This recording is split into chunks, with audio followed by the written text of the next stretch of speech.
We'll call our meeting of the Lake Dallas Independent School District Board of Trustees. Call the meeting to order. It's January 22nd, 2024. Mr. Smith is not present today, but we do have a quorum established.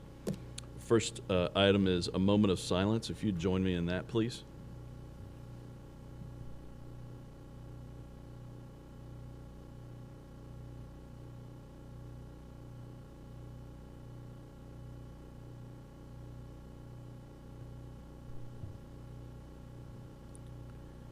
Thank you. Our next item is our pledges of allegiance. Who's going to be handling that for us? Oh, our athletic trainers. All right. If you want to go ahead and step up here to the front, you can lead us in the pledges.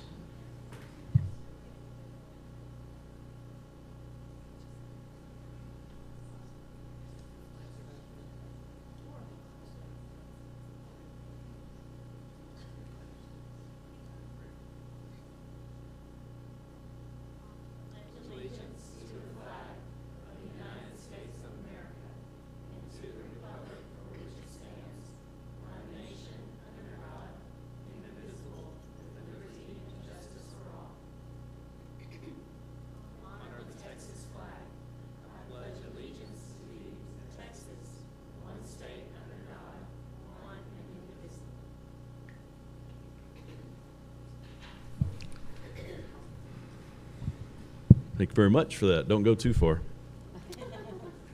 All right, our next item are our student and staff report and recognitions, the first of which is the Lake Dallas Holiday Food Drive.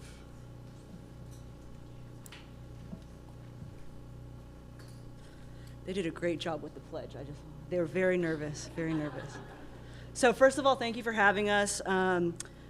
Our student athletic trainers do incredible things every single day, so it's really nice to kind of highlight something that they do for the community rather than our athletes. So for those of you that don't know me, I'm Marissa Parker. I'm the head athletic trainer at the high school, and I have Samantha Kubicek and Aaron Vincent, our other staff athletic trainers as well. And then our student athletic trainers, we have most of our high school group here. We have about 23 currently in our program. Jimmy, do I just do this here? There we go. So kind of why we're here is the Lake Dallas Holiday Food Drive gets put on every year, and LDISD partners with local churches and the Lake City's community to provide meals to our community. Our high school administrators have kind of made a contest out of it to see which class or group can get the most donations. If you've never been in the high school, to get the high school kids, or sometimes even the staff, we need a little extra motivation sometimes, so it's very helpful to us. Here we go. Every year we always compete against the Fire Academy. They are the team to beat as far as our competition goes. They've been one for the last, 5 years at least. There's a picture of them on the left with some of their donations, and then some of our donations on the right. Collectively, we got 5,890 items. That is, I told the kids, incredible, right? If you could see how much food that actually is that went to our community, it's amazing. Every year it does it. It makes me emotional every year, like how much these kids do. And it's a great competition between the Fire Academy and us. But there can only be one winner. And we got 3,254 items. Kubicek and I there were extremely excited once we got everything loaded and could finally bring some of our cans out of hiding because it was pretty competitive. But again, ultimately, we just load the cars. The kids do all the work. We had kids that were donating 500 items, 300 items, 250. Coach Parker, here's $20. Can you go pick me up cans? It's amazing to see what they do and how they come together for the community. So thank you for having us. We're really excited to be here and just to highlight our win. So thank you so much. We appreciate it.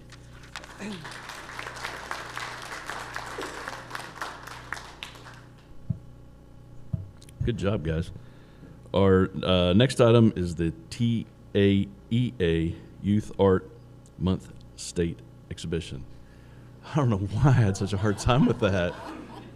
I blame her. I blame Jeanette. Hello again. Thank you for having us again. I'm Jeanette Marie. This is Jennifer Rios and Cassidy Forehand, and we're here to talk about another one of our exciting wins, thanks to Cassidy. So each year, districts across the state of Texas submit artworks created by students pre-K through 12th grade to the Texas Art Education Association's Youth Art Month Spring Exhibition. And it's held at the Bullock State History Museum in Austin, Texas. And so I'm not sure collectively how many works were submitted, but there's a lot of school districts in the state of Texas, and a lot of them are way bigger than us. So based on percentages, the size of your school, you get a certain number of entries. We got one. So it's actually really amazing that Cassidy was selected to be one of the top 100 that were chosen for the exhibition at the museum. So her artwork will be shown at the museum from February 26th to March 30th in Texas, and actually in the United States, March is Youth Art Month. So that's how we celebrate with these special exhibitions and lots of other things. So she will be representing Lake Dallas High School for Youth Art Month in the state of Texas. And there will also be a special award ceremony held for her and all the other students on Sunday, March 12th at the Capitol. Anybody is welcome to go see the show if you want to make a drive down there. And on just a little bit about Cassidy, she's an amazing young lady. She has been with us for 4 years and taken I think you've taken just about every art class that we have, yes. So we're super, super proud of her. She's in advanced placement art right now, and this is the piece that was selected, and she did that under the direction of Miss Rios. So we're super, super proud of her. Her hard work, her dedication, and just her love for the arts, and she's going to represent us very, very well. So thank you for letting us come share our news.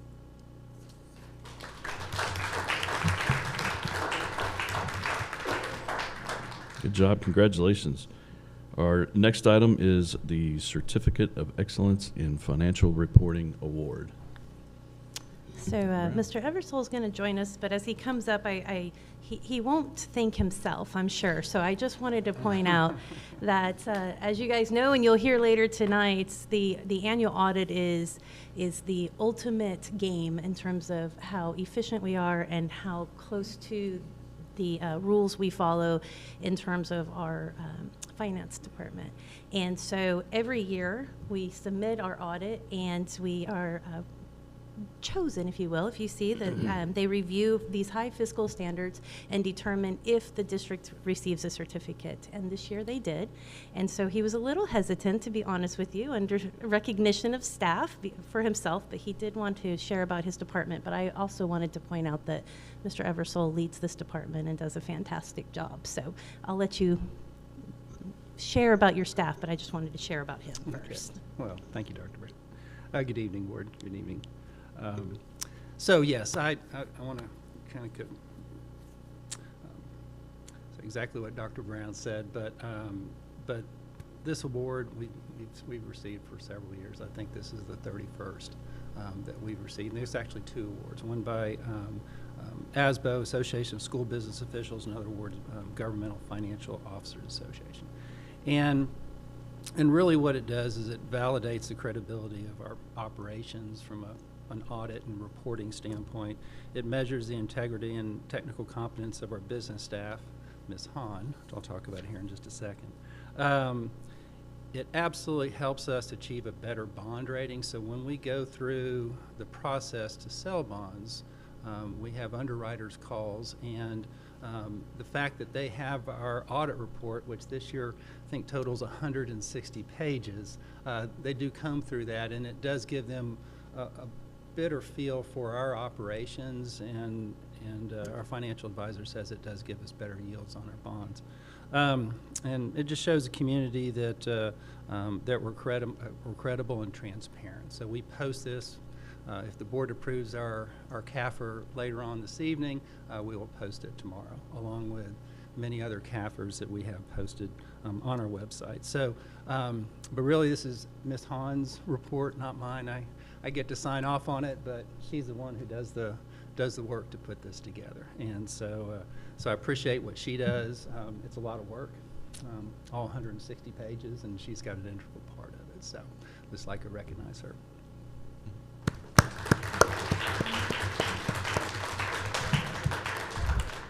Congratulations. I do want to point something out. Let's talk about the elephant in the room here. Wes, how long have you been with the district? How many years in a row have we gotten this award? So you got us there, and Ann keeps us there, right? All right. Because I know Ann's not even 31 years old, so. All right. Okay, our next item is School Board Recognition Month. Dr. Brown. And now we can celebrate all of you. So as you know, this is School Board Recognition Month, and this year's theme is locally elected and community connected. And that there's not a theme that could be more true about this board. So as you guys know, been here for a couple of months. And one thing that I've noticed is that you as a board are not only just supportive of the school district, but the community overall. And I've noticed how much you all give to the community. And so I just wanted to thank you. Thank you for showing up to all of the events. Thank you for being on the booster clubs and being at the games and feeding the community and volunteering your time and celebrating our kids and our staff, everything they do. We appreciate how much you guys give of your time, and we know that takes time away from your family.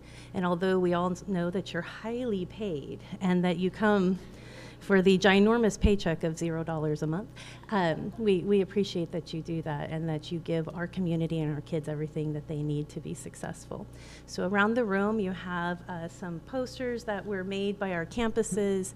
You have balloon columns that were made by Melissa and Carla, and in front of you you have individual gifts of little thank you cards and posters that were made by our campuses, just showing you how much they like you and what you do. And for those of you who haven't seen them, they're really cute. They say what the kids said what they think school boards do, and so it's fascinating. It's everything from teaching kids, picking the teachers, and one of them says that they even clean up the trash. So it's, what's this one say?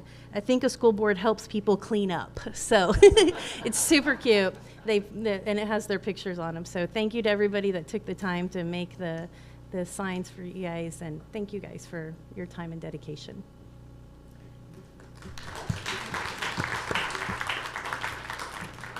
Well, thank you for thanking us. We appreciate it. It's awesome. Yeah, and these things, these are hilarious. So they're really cute. I enjoy these every year. Okay, our next item is January Teachers and Employees of the Month. Dr. Brown. Yes, and as we do each month, we have recognized our employees and teachers of the month already at the monthly breakfast, and that video will play while we're in closed session. All right. Yes, we will do some photos real quick, and then we'll move on to our next item. So head over here. We'll call the groups up one at a time. Let's do the biggest one first. So trainers, since y'all started everything off, let's start off the pictures together.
way. 1, 2, 3.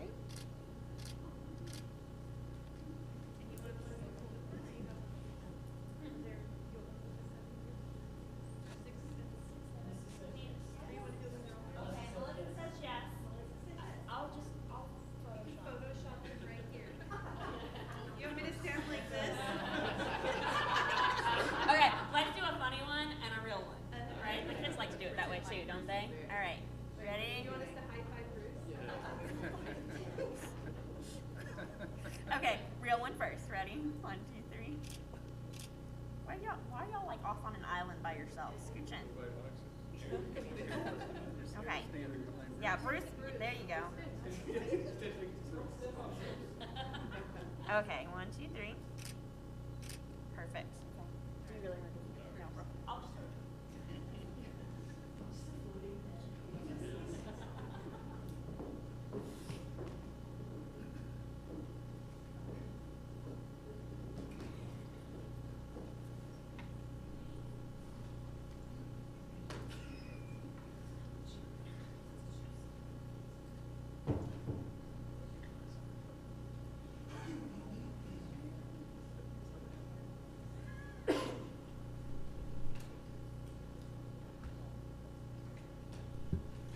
Okay, our next item is executive session. The open session of the meeting will adjourn. The Board of Trustees will reconvene in executive session pursuant to one or more of the sections of the Texas Open Meetings Act, Chapter 551 of the Texas Government Code. The Board of Trustees will reconvene in open session to take any final action, decision, or vote on a matter deliberated in close or executive session, and it is 5:49.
Okay, it is 6:42. We're back in regular session. Our next item is our introductions. Dr. Brown? Mhm.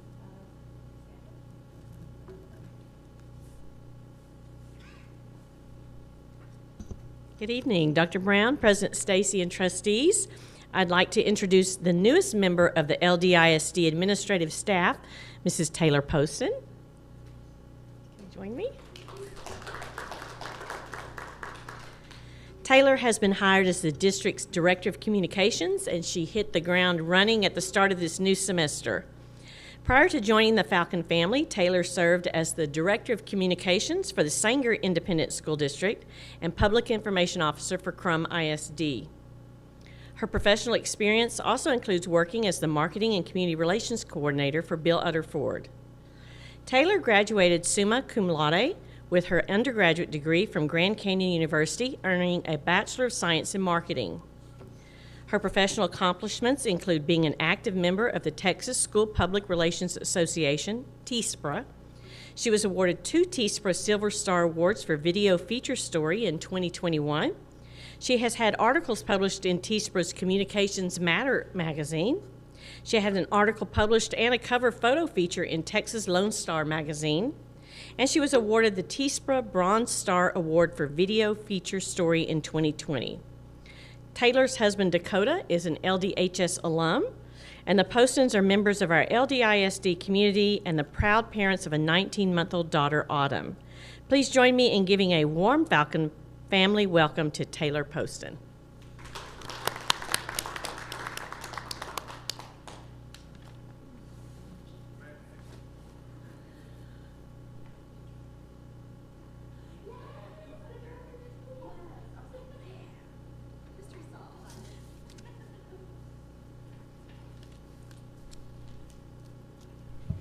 Feel like I already know her so well because I talk to her mom all the time, so.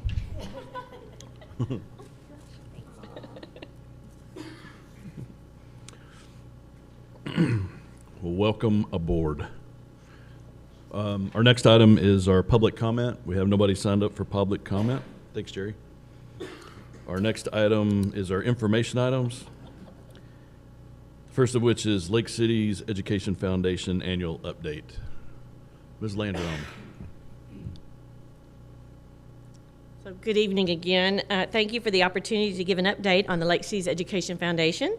Joining me tonight is LCEF Board President Jerry Blazewick. And this slide just lists the LCEF Board of Directors. Notice that we have Mr. Mark Tucker serving in an ex officio role, as well as myself and Dr. Brown. Tom Davenport is the treasurer, and again, Jerry Blazewick is the president. Current financials, cash in the form of checking accounts and money market accounts is in the amount of $152,505.71. Our investments total $2,322,831.37. So total assets of the Lake City's Education Foundation is currently $2,475,337.08. Of that amount, the total endowments is $1,687,339. The teacher grant endowments of that amount is $588,784. So that is 13 endowments, which, without any further investment, would provide $29,500 in annual awards. The scholarship endowments of the endowment amount is $1,098,555, which is 22 endowments, which without any further increase would be $53,000 in annual awards. So I'm very proud of the work that the trustees have done, that the directors have done, rather, for a town this size, a community this size, to have nearly $2.5 million in assets is astonishing. Our annual events, we have 4 annual events. In May, we have our scholarship awards reception. June, we have the Memorial Golf Tournament. November, our annual gala and auction. And in January, the prize patrol. So a little bit about the scholarships. They were awarded in May of 2023. We awarded 44 scholarships last year for the amount of $92,600. Since 2001, there have been 448 scholarships awarded in the amount of $710,000, or almost $711,000. In May of 2024, we expect to award approximately $80,000. A large portion of this was due to a grant that we were awarded, the Josephine Hughes Sterling Foundation grant. Last year awarded us $30,000 that was used to award student scholarships, and this year we received a $35,000 grant, which we can use to award student scholarships and teacher grants. So that will be on next year's annual update. The scholarship applications have now been opened, and we're accepting them through March 15th. And here's just some pictures. You may recognize some of these people, just some of the pictures from the awards reception that we held last year. Next, just an update about our golf tournament. It was held on Monday, June 3rd, 2023 at Oakmont Country Club. There were 2 flights, so it was an all-day affair with 208 golfers. The total raised, the gross was $79,800.50, and after all expenses, it was $42,851.61 in net proceeds. I just want to take an opportunity to thank the board, LDISD staff for all their help in volunteering for this event and providing sponsorships to the tournament to help it be so successful. Again, we just have some pictures. Again, some of these people will look very familiar to you.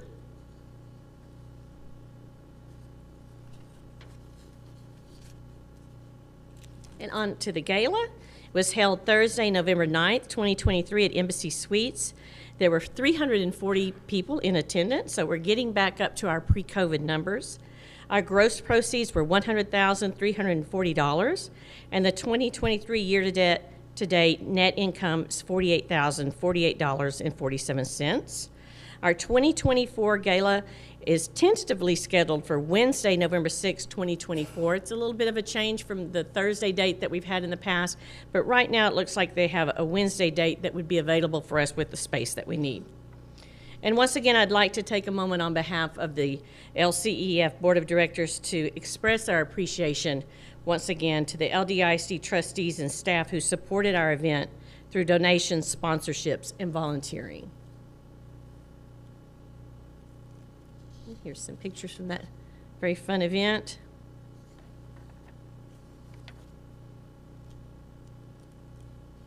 And then the last event, grants from the 2023-2024 Prize Patrol were held Friday, January 12th. We awarded 12 grants totaling $35,000, and that brings a total of $459,219.25 in award to teachers, educators of Lake Dallas ISD in the form of 189 grants since 2001.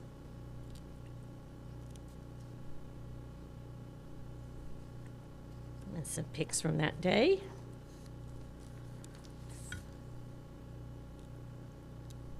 And then our upcoming events. Our scholarship awards reception will be May 15th, 2024 at the Lake Dallas High School Performance Hall at 6 o'clock p.m. We'd love to invite all of you to join us if you're able. The Memorial Golf Tournament is scheduled for June 3rd, 2024, again at Oakmont Country Club. And again, once our annual gala and auction is tentatively scheduled for November 6, 2024. So that's all things Lake Seas Education Foundation in a nutshell. Do you have any questions? Thanks, Mrs. Landrum. Do we have any questions or comments? No, y'all are doing a great job. All right, thank you. We appreciate it. Well, thanks again for all the support. Yes, ma'am. Our next item is the Career and Technical Expansion and Alignment for 2024-2025.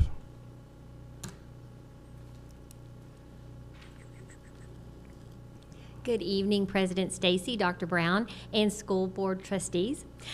The time of year is fast approaching when students will be making those course selections and making important decisions about determining their path for college and career and post-secondary future. As we know, class selection is not the first step in this decision process. This thinking starts long before. For example, our elementary students recently had a Dress as Your Future Self Day, and we saw firemen, teachers, doctors, policemen, along with a few future superheroes. So if we know students are passionate at such a young age as they move from 5th grade into middle school, the ideas begin to take root so that the excitement continues into the classrooms and the learning experiences.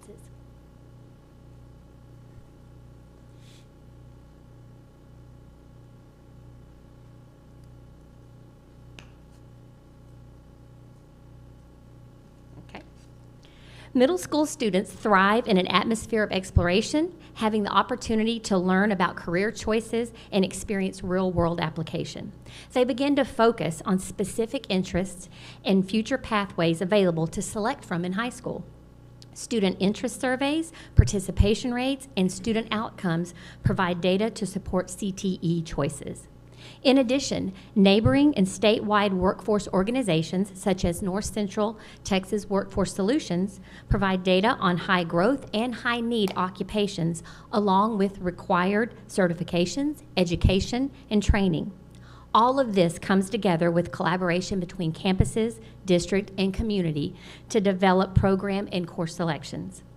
Opportunity for students to experience career and technical education supports the alignment, participation, and successful student outcomes for future readiness. Dr. Johnson is going to share CTE planning and programming at the middle school.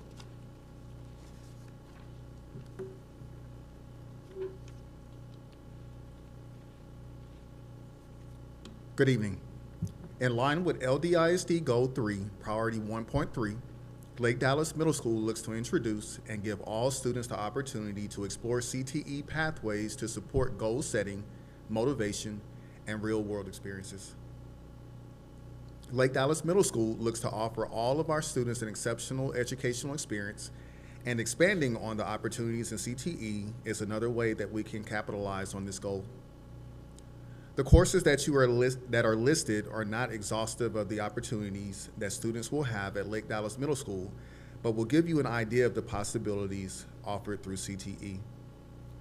We currently offer college and career exploration, digital design and media production as our yearbook class, business information management, and our community service class, which is our STUCO, and principles of agriculture. But we also look to expand into courses such as video game design, foundations of cybersecurity, robotics, horticulture, and general employability. The final courses that we will offer will be based on student interest and our ability to include them in our master schedule. On this slide, you can see some of our LDMS Falcons who are participating in CTE courses in picture. In the top left corner, you see our student council students who play an important role in our community service outreach. In the top center, you can see our students who are in business information management working on an assignment. In the upper right photo, you see our students who are part of the LDMS esports team that will be able to design their own games in the future. The bottom left photo shows a student who is part of our yearbook class that captures the amazing things that happen in student life. And the bottom right photo is our Principles of Agriculture class, which teaches our students about the earth, harvesting, and living off the land. At this time, I will invite Ms. Avelino to the podium to talk about CTE offerings at Lake Dallas High School. Thank you for your time. Good evening. All right, I know that you've all been deep in some discussions about career and tech. And so just to give everybody a little reminder, I know I visit with you a couple times a year, that Lake Dallas High School, we currently operate under endorsement and programs of study. So the state of Texas does require all students to graduate from high school with an endorsement. An endorsement can be a sequence of courses based on interest or based on career. Some examples of that might be a fine arts endorsement or a foreign language endorsement or the old 4x4, which highlight some of our courses, but you can also have a career in tech endorsement. And then we layer in the programs of study. Programs of study are specifically course sequences, especially with career in tech, that highlight a chosen career path. So we've worked very hard over the last couple years to take all of those career and tech endorsements and align them with the state of Texas programs of study so that you see that those correspond and we're not having kids who are maybe going at cross purposes to get the courses that they desire. All right, to just recap, some of the programs that we have, for a high school our size, are very, very fortunate. We've been well equipped with staff and facilities. That we currently offer 14 programs of study and endorsement, and we are aligning where every career and tech program of study will offer an industry-based certification that we'll move toward over the next year and a half, 2 years, to make sure our students have the opportunity to study and pass an IBC and show exemplary skills which have an immediate employability in the workforce. Examples of those may be passing your TCFP, maybe passing your EMT, maybe becoming forklift certified, maybe becoming BIM MOS certified, and things like that. We do currently offer a total of 56 career and tech courses, and we'd like to investigate potentially adding a couple more. These are our current career and tech strands at Lake Dallas High School, and I feel like we've been very, very fortunate in the staff that we've been able to recruit, the state-of-the-art facilities that we have in our career and tech classrooms. So we are frequently giving tours of campus to interested students, prospective students, and this is some of the great programming that we highlight along the way. All right, our potential new programs for 24-25. We'd like to investigate adding an additional agribusiness strand, which is just additional coursework related to agricultural businesses and endeavors along there, and that will align with what we're currently offering and just give us an additional course under that umbrella. We'd also like to look at expanding our business offerings with those teachers and adding something under the marketing umbrella. Students have shown that they're very interested in going in that marketing and digital media area. I'd like to respond, if we can, in that vein. Exercise, science, and wellness. We would actually take our current sports medicine and student athletic training program, which you've seen some of our kids here tonight, and align that with a program of study underneath career and tech. And lastly, we would like to investigate adding an information technology support and services strand. So think of this more as investigating the hardware, problem diagnostics, and technical side of some of the items that we have. Think Chromebooks, printers, things of that nature, and can we train students to diagnose and problem solve things we're having with those devices. So with those 4 additions, we're excited for both middle school and high school to explore these options, to connect and articulate our students with their career and tech programs, but offer some future-focused courses that are aligned to middle school and high school, and just expand the offerings for our Falcons. We did also include some pictures for you of some programs that you have seen highlighted, and if you were in our Falcon Insider group or seen some of those great pictures that Taylor has posted, then you've seen some of these pictures that highlight some of our favorite programs, but certainly we love all of our career and tech programs, so too many pictures to show you tonight. Any questions? Appreciate y'all. Do y'all have any questions or comments? Thank you very much. Looking forward to it. Thank you. Okay, our next item is our consent agenda items. Those are those routine items that can be handled in one motion and vote. Do I have any question or comment regarding the consent agenda? If not, I'll entertain a motion. Motion to approve by Mr. Tucker. Do I have a second? Second by Ms. McKinley. Is there any further discussion? If not, all those in favor of approval indicate, please.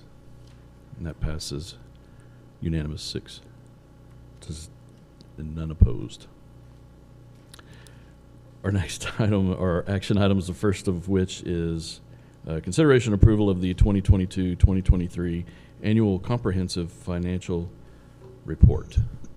Okay, good evening once again. So board members, we have a copy of our audit we're presenting this evening, a hard copy that we've laid in on your board desk.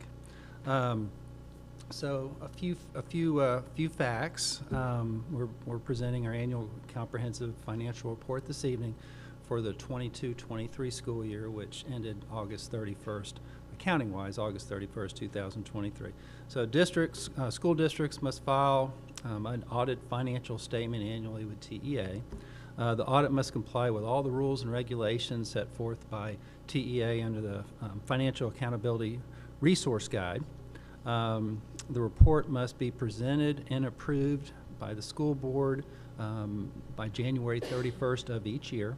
And then the report, we talked about it a little bit earlier, it's an annual comprehensive financial report, which includes the annual audit, but also additional supplemental demographic and statistical information. And so once the board approves the report, we will submit that by law to TEA.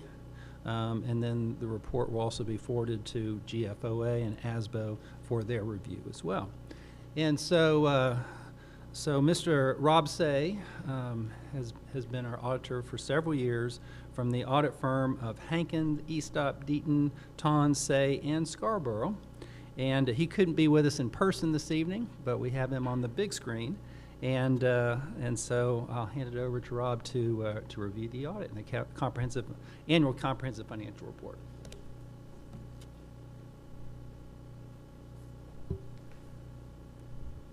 All right, thank you very much, Wes. Pardon me here and try to. All right, glad to be with y'all tonight. I can't see y'all, so it's a little bit strange from a Zoom meeting. I'm assuming y'all can see me, and hopefully you can hear me well. I don't think you're missing much, so you're good. Okay. There's two things to go over, and for you, those that have heard me before, you know I go over things fairly fast. If there's something that needs to be pointed out, I'll stop and kind of go over it a little bit more, but otherwise, unless there's something that really sticks out, I go through this pretty quickly, as it's something that y'all have already kind of been looking at most of the year. But there's two things. One's the audit report, or the annual comprehensive financial report, and the other is a little 3-page letter that's addressed to the board, and it's a communication to the board from the auditor. And why we do this is, as auditors, we work for the board.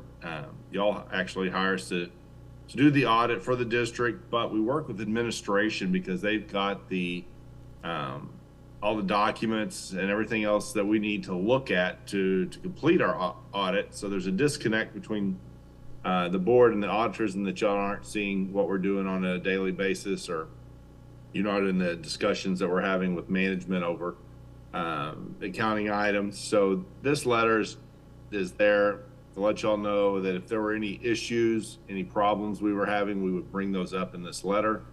But there were no problems. So in there it states that there are no disagreements with management over accounting principles. You know, everything in the audit went fine. We didn't have any issues. Anytime we needed information, we requested it and we got it, and it was in good form. So the audit went really well, and there were no issues. So that's kind of what that letter says. But again, if there were any issues, that's where that would have been brought up. From there, I'll move on to the annual comprehensive financial report. It's pretty thick. I'm just going to hit some of the highlights, and then if you all have got questions, I'll feel free to ask after I go through this. But I'd like page 23. That's the independent auditor's report. So this is our report saying, based on the procedures we performed in our audit, we believe that the financial statements fairly present the financial position of the district. And that's as good as you get from an auditor. So that's a passing grade.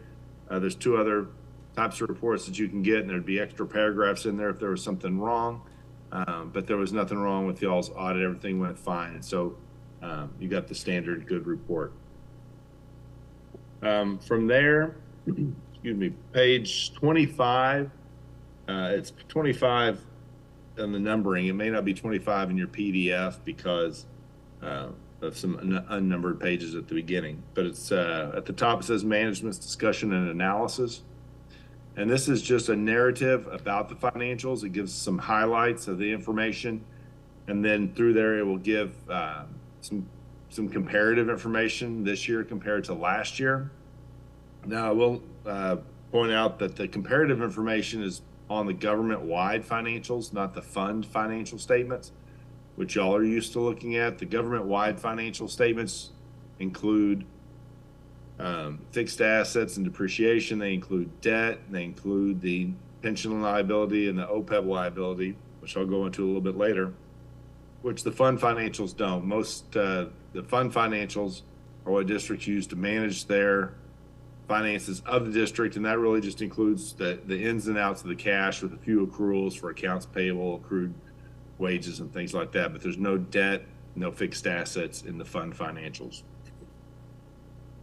And that goes on through page 32.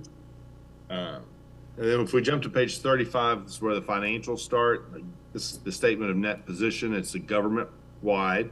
So you can see there's land, buildings, furniture, and equipment. Down below or in the middle section, there's some debt. And then one of the big drivers of this is what we call pension liability and OPEB, or post-employment benefit liability. And while these are really not liabilities of the district, they're liabilities of the state, because the state's teacher retirement funding is they're underfunded on their pension. And so what happens is all the school districts have to report their quote proportionate share of that unfunded amount. But really, that's a state liability, not a district. But again, we're required to show it on y'all's financials. It's not something that you have control of. And if you look down at the bottom, you've got a total net position of just under $9.3 million. Without the OPEB and the pension numbers, that would be a positive number. So they negatively affect your government-wide financials. But again, this is something that's kind of out of the control of the district. That being said, on the next page is the statement of activities. It does show your net position for the government-wide did increase by 4.5 million. So it was a positive year for y'all on the government-wide. But again, a lot of that you don't have direct control over because of the pension and the OPEB information. So we jump to page 38. It's got the balance sheet for the fund financials. You've got your general fund, your debt service fund, capital projects. Then you've got other funds, and then the total. You can see the fund balances at the bottom. Your general fund's just over $13.6 million. Your debt service is at 2.6, and the capital projects is just under 45 million. And then the other funds are just over 1.4 million. And then if you skip over to page 42, that's the revenues and expenditures for the funds financials. So you can see your general fund, the revenues that came in total just over 40 million.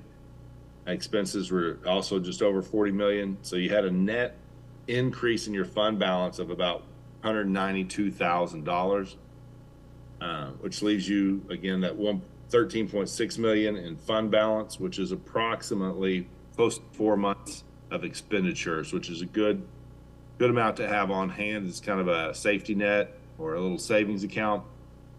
We all know what happened in the down in Austin this year. The lawmakers didn't come through on school finance, and some years are like that. So it's nice to have a little extra in your safety net or in your piggy bank there to make sure that you can weather those years. Your debt service fund increased by a little over $500,000, and your capital projects fund increased as well due to the bonds that y'all issued. There's a few other exhibits in the next couple of pages, but I'm going to jump to page 51. It's the notes to the financial statements. The notes talk about your significant accounting policies, how you all account for certain things. They talk about the different funds and the different types of funds and how they account for their activity. Then there's also in there's your capital asset schedule or depreciation schedule, so you can see how much you've invested in buildings and equipment, and you've got your depreciation. And then there's right after that is the schedule of your debt, which shows your outstanding debt issuance.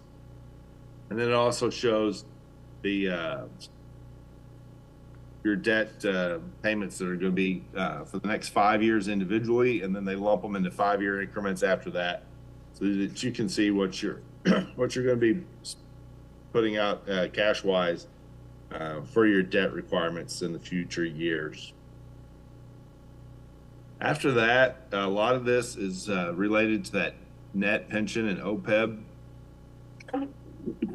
liability. And so I'm not going to go in deep into that footnote. There's a lot of information there. That's information that we get off of the TRS audit. We're required to put it in here. But again, it's really not something you have a lot of control over. So we typically don't dive into that very much. Page 81, is the budgetary comparison schedule for the general fund. Shows your budget and your original, your final, and actual expenses. And it shows that you did not overspend in any functional category. So you were good there. There were no issues with spending in excess of budget. You did a good job. The next several pages are, again, net pension and OPEB liability information. So I'm going to skip over that.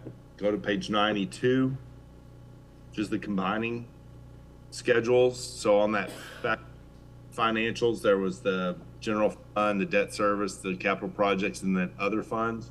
The other funds are your special revenue funds for your federal and state programs, campus activity funds. And so they were lumped all together on that sheet. They are detailed out here, their assets and liabilities, and a little further on, the revenues and expenditures for those funds. Page 100 and 101 are other budget to actual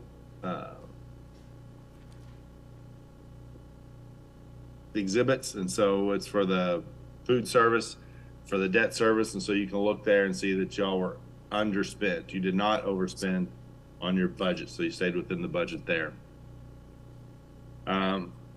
Page 110 is your delinquent tax schedule.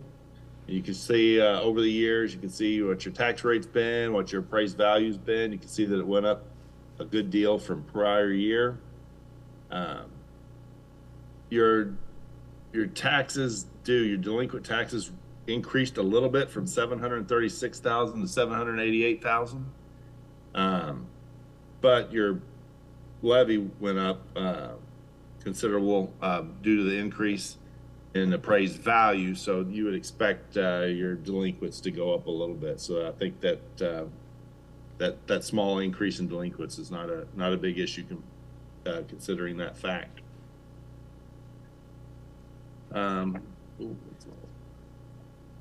On page, y'all do what's called an annual comprehensive financial report. So a lot more information in there. Starting on page 116, there's a lot of schedules in there about the district, about your finances, and also just about population in the district, your enrollment, your debt, certain things like that. There's a lot of interesting information there, usually provided by that shows several years in a row, kind of how y'all been trending. So I advise you, recommend y'all look over that, but it doesn't really affect the financial statements from an auditing point of view.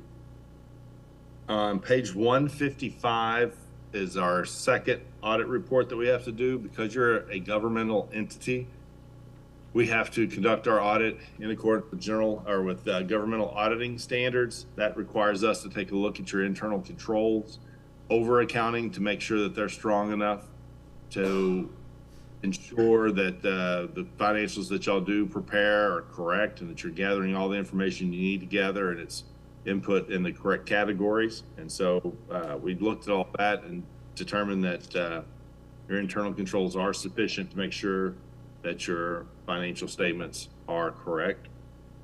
Then on page 157 is our third audit report. Because you receive over $750,000 in federal funds, we're required to do what's called a single audit, where we look at what we call major programs for federal funds for the year. And then we do compliance testing on that. We like the money that the feds give us, but they always attach lots of strings to it. So there's certain things you can spend it on, certain things you can't. So we do a dive into those programs, make sure you're spending the money like you said you were going to spend it, and make sure that you're spending it on costs that are allowable within that grant. And no issues with that report either. There were no findings. We didn't see any compliance issues at all for your federal programs. Page 161 is called the Schedule of Expenditure Federal Awards. This details out all of your federal awards. You can see you received just over $3.8 million, and it's broken out. Title I, IDEA B, you've got your food service, and then some still some COVID funds coming through last year as well. And so that the last page is just some notes related to that schedule. And so that really kind of finishes up the audit report. I would like to thank Wes and Ann and their team for getting us everything that we needed in order to complete the audit. And when we get there, there's always pretty clean information. We don't make very many adjustments. We don't usually run into any kind of problems or issues with them, and we're grateful for that. We like going into a district where we know things are going to be where they're supposed to be, and they're going to be accounted for correctly. And so it's always good when we come in and see that. At this time, I will take questions if you have anything. Thanks, sir. Was there any questions immediately from the board? Comments? Wes, do you have anything additional? Well, I just want to comment. Want to thank Rob, first of all. From time to time, we may call Rob throughout the year to talk about accounting processes or procedures.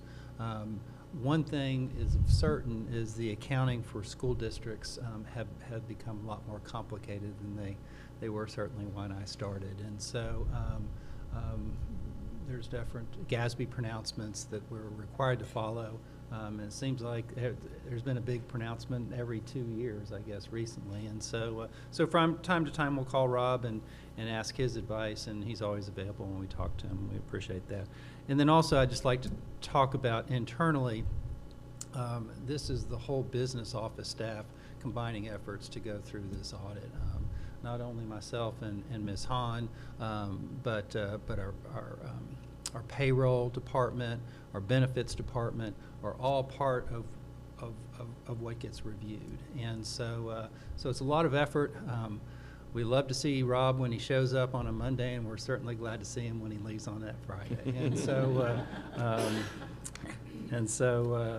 But it's a lot of work, just getting to audit. And so, but we appreciate his effort, and we appreciate the office staff as well. So at any rate, we'd be happy to answer any questions that you may have concerning us. If not, we're recommending the approval of our annual financial report this evening. Thank you very much. Is there any questions or comments from the board? I just will say I do appreciate all the hard work that y'all put into this. With the award that was presented earlier, I think that's a testament to everything, and then that's why this always goes so smoothly. So with that being said, do I have a motion on this item? I motion that we approve the annual 2022-23 annual comprehensive financial report. I have a motion to approve by Ms. Collier. Do I have a second? I'll second. A second by Mr. Baird. Is there any further discussion? If not, all those in favor indicate. Of approval indicate. That passes 6-4 and 0 against. Sure. I've sat through 18 of these audits, and Wes was presenting almost every one of them. You just don't know how fortunate you are to have Wes and your staff. I mean, it's become so complicated. There's so many items to mess up on, and every year it's pristine. I just love it. And I agree with that too. It always seems so And I know on your end it's probably chaotic, but on our end it seems really smooth, and we really appreciate that. So, yeah, absolutely, absolutely. All right, our next item is consideration approval of the 2024-2025 academic calendar. Good evening, Dr. Brown. Good evening, board. Am I flying? Am I driving, Jimmy? There we go. Okay. Yes, tonight we are excited to bring to you an option for the 24-25 school calendar. But first, we first wanted to just talk you through the design and creation of that calendar, the selection process, and how the one that is brought before you tonight came to be. So for the design process, we actually had 3 design teams, primarily composed of our DEIC members, our District Educational Improvement Committee.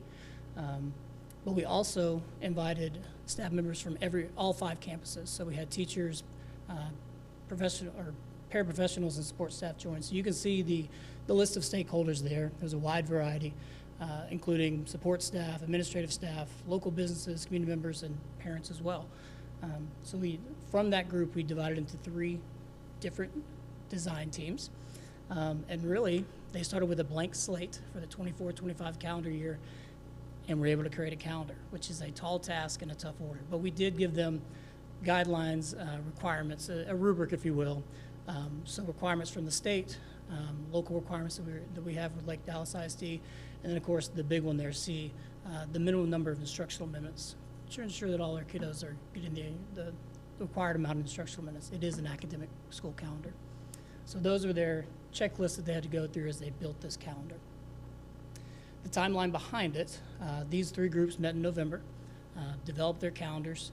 We did have to come back in December, tweak a couple of them, reached out to each of those 3 groups, add an instructional day here, remove a PD day there, but just to make sure that we hit all those requirements in all 3. But before we left for Christmas break, we actually had 3 different options from those groups. Came back in January, and we put that in front of our DEIC committee, really just to do one final check review and get an approval from those 3 options. And they did. They went through each option as a DEIC committee and made sure that we had met the state and local requirements. And of course, those instructional minutes. And then finally, you may have seen last week we sent this out to all stakeholders to vote on and have an opinion on which calendar they prefer. So we sent that out through email to all staff, parents, and students, and then as well we posted it on social media. It was a Google form, so you're only allowed to vote once based on the email address you put in. And finally, we're here tonight with the calendar option that had the most votes. So the one that had the highest votes from stakeholders was option 1. Just over 40%. Option 3 was a very close second, which makes sense. Option 1 and 3 were very similar. Really the biggest primary difference was the start of the school day. So within your board packet, we've actually printed option 1 for you to consider and review tonight. Just some of the highlights here. With option 1, it would have our staff returning on August 5th. Students would start the first semester August 14th. You can see in October there, we didn't, this option didn't include that fall break that we've had in the last couple years, but it does have a 4-day weekend for students, and it's actually sandwiched in between a professional day and a teacher work day. You can see in January for semester 2, staff return January 6th. Students would begin semester 2 on January 8th. And then in March, that would be the 3rd week for our spring break, which matches with NCTC. So we were happy to see that because we have a lot of dual credit kiddos that take courses at NCTC. And then finally, the semester ends for students and staff on May 23rd, just before the Memorial Day. So that was option 1, the one that had the most votes from our stakeholders. And this is the calendar option that we are putting before you tonight for consideration and approval for the 24-25 academic year. And I'm happy to take any questions about the process or even the calendar itself. Thanks, sir. Are there any questions or comments? I have a question. Did you break down the votes like teachers versus community? It would be easy to do because we could pull the LDISD accounts, but no, I did not break that down. But I was just curious what teachers voted versus. No, that's a great point. We had just under 700 vote, but actually I have all those results, so I'm happy to pull that because we could easily just filter by that LDISD account and at least give us how many staff voted. Sure. I was just curious what teachers' thoughts were. I will say I'm glad we do this the way we do it by involving so many staff members, community members, all the stakeholders. Really, I fielded a handful of comments about, oh, we had a fall break, and then now we got this really long Christmas break. I'm ready for my kids to go back to school, and I'm like, nah, okay, I get it. Trust me. But it's nice to be able to fall back and say, well, this was a not just a group effort, a really big group effort. Mm-hmm. And so it didn't place the responsibility just on us. We really take the input from the community and take that to heart. So that's all I have to say on anybody else. All right, well, appreciate it. Is there any vote, or I'll take a motion on this item. I'm having trouble tonight. I'll admit it. We'll entertain a motion on this item. Motion to approve by Mr. Appleby. Do I have a second? A second by Mr. Tucker. Very silent second, but a second nonetheless. All right. Is there any further discussion before we vote? If not, all those in favor of approval, please indicate. And that's, oh, yeah, a little slow there, aren't you? That's 6 in favor of and 0 against, and it passes. Thank you. I was wondering there for a second. Our next items are our calendar announcements and information items, the first of which, and only one, is the upcoming meetings and events. Dr. Brown. Yes, sir. You have attached your calendar for the rest of January and into February. We do have our next board workshop on February the 5th.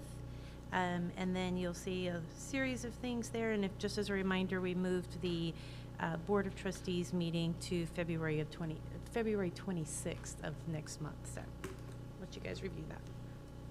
All right, thank you very much.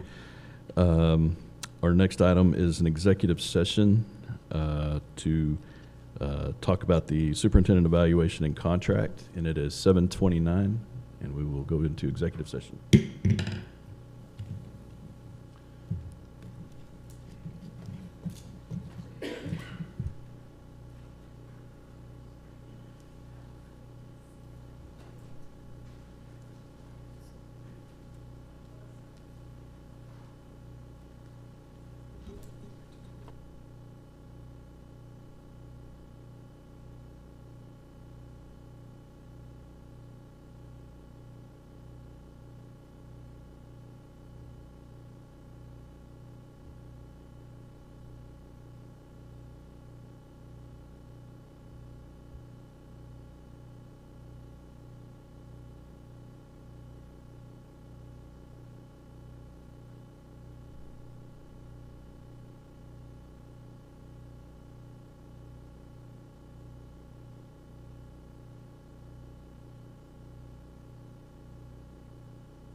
It is 8:51. We are back in regular session, and we will now go to our last item, which is consideration approval of personnel items, including the superintendent's evaluation and contract. Do I have any questions or comments regarding those items? No one? I will comment real quick that I'm very thankful that we have Dr. Brown here. I'd like to keep her here as long as we can. She's done a great job, and I know she'll continue to do so. With that being said, I will entertain a motion on this item.